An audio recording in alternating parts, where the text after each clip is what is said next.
Hello दोस्तों, RB academy में आप सभी का स्वागत है। जैसा कि आप सभी को पता है,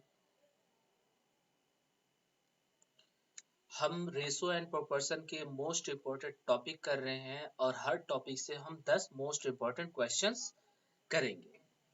ठीक है, तो कल हमने रेशो एंड प्रोपोर्शन का रेशो टॉपिक के बारे में हमने कल जाना और उससे रिलेटेड कुछ पॉइंट्स के बारे में भी हमने जाना। ठीक है, आज हम रेशो के बारे में जान चुके हैं। आज हम जानेंगे प्रोपोर्शन के बारे में। पहले हम समझेंगे, हमें पता कब लगेगा कि प्रोपोर्शन की बात कर रहा है। जब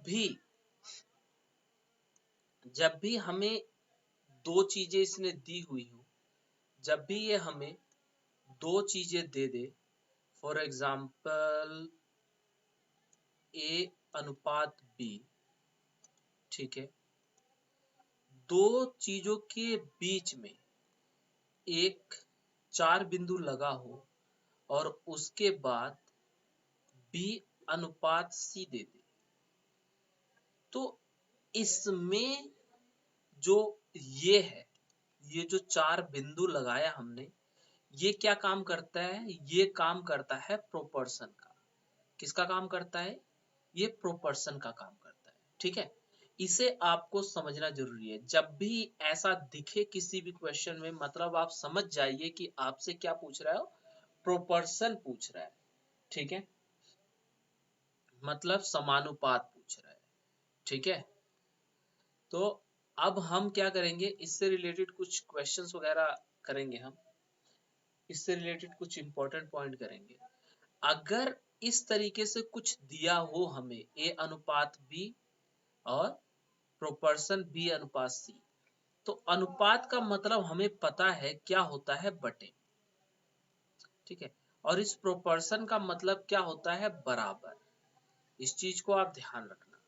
ठीक है, एक तो हमने क्या किया भाई, ए बटे में बी कर दिया और इसकी जगह हमने बराबर रख लिया और बी बटे में सी रख लिया। क्लियर है? और यहाँ पे हम एक चीज और कर सकते थे। क्या कर सकते थे? हम जो है ए गुणा में सी कर सकते थे और बराबर में बी गुणा में बी कर सकते थे। ठीक है ना? क्या कर सकते थे हम? इसको इसके साथ गुणा कर सकते थे और इसको इसके साथ गुणा कर सकते थे, तब भी क्या आता हमारा, बराबर ही आएगा।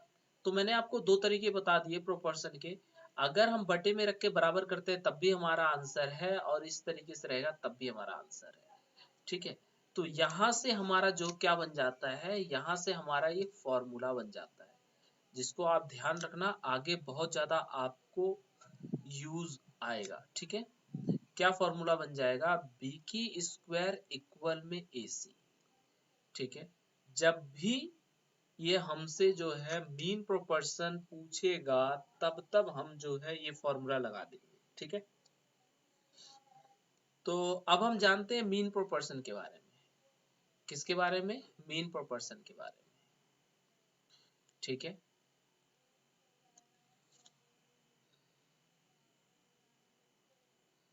अब हम जानेंगे मीन प्रोपोर्शन के बारे में।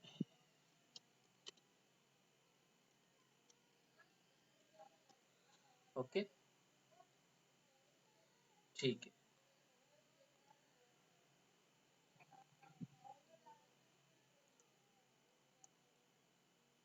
तो मीन प्रोपोर्शन को हम हिंदी में क्या कहते हैं? हिंदी में हम कहते हैं इसको मध्य समानुपात।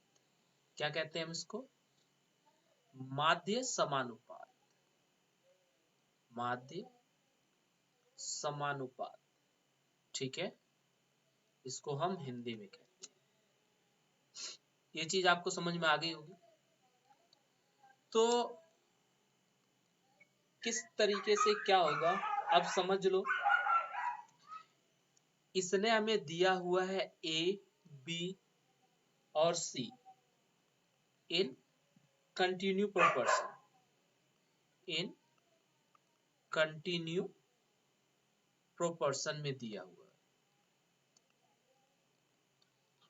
ठीक है, कंटिन्यू प्रोपोर्शन में दिया हुआ है, तो इसका मतलब क्या है, ये लगातार में दिया हुआ है इसने ए बी सी। तो हम इसको लिख सकते हैं ए अनुपात में बी प्रोपोर्शन बी अनुपात में सी। जब तीन हमें दिए हुआ हो, लगातार समानुपात में दिया हो, तो हम इसको इस तरीके से लिख सकते हैं। इसका मतलब इसका सॉल्यूशन क्या आ जाएगा, सीधा सीधा बी की स्क्वायर इक्वल में ए सी, जो मैंने आपको ऊपर समझा दिया है। ठीक है, अब इसमें कुछ इंपॉर्टेंट चीज के बारे में हम समझ लेते हैं जिसको समझना जरूरी है। ठीक है, जैसे कि बी का मतलब क्या है, बी का मतलब है इसमें मीन प्रोपोर्शन। क्या है, मीन प्रोपोर्शन। ठीक है, और ए का क्या मतलब है, हमारा मीन प्रोपोर्शन मतलब आप सभी जानते हैं, मध्य समानुपात। ए का मतलब है हमारा फर्स्ट प्रोपोर्शन, मतलब पहला समानुपात। और सी का क्या मतलब, हमारा थर्ड प्रोपोर्शन, मतलब तीसरा समानुपात। ठीक है, तो इस चीज को आपको ध्यान रखना है। अभी हमने 3 के बारे में सीखा है, अब आगे हम सीखेंगे 4 के बारे में। ओके, तो आप सभी लोग इसको नोट डाउन कर लीजिए अच्छे से और याद भी कर लेना, क्योंकि आगे ये बहुत ज्यादा काम आने वाला है। इस चीज को आप ध्यान रखना। अगर आप नहीं याद करते हैं तो आपके लिए आगे प्रॉब्लम बन जाएंगे क्वेश्चंस। ठीक है ना,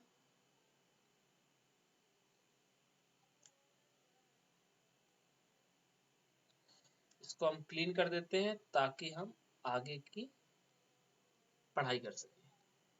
ठीक है, तो अभी तक हमने 3 के बारे में जाना, अब हम जानेंगे 4 के बारे में। ए बी सी और डी अगर हमें दिया हो, और किस में दिया हो, इन प्रोपोर्शन में दिया हो।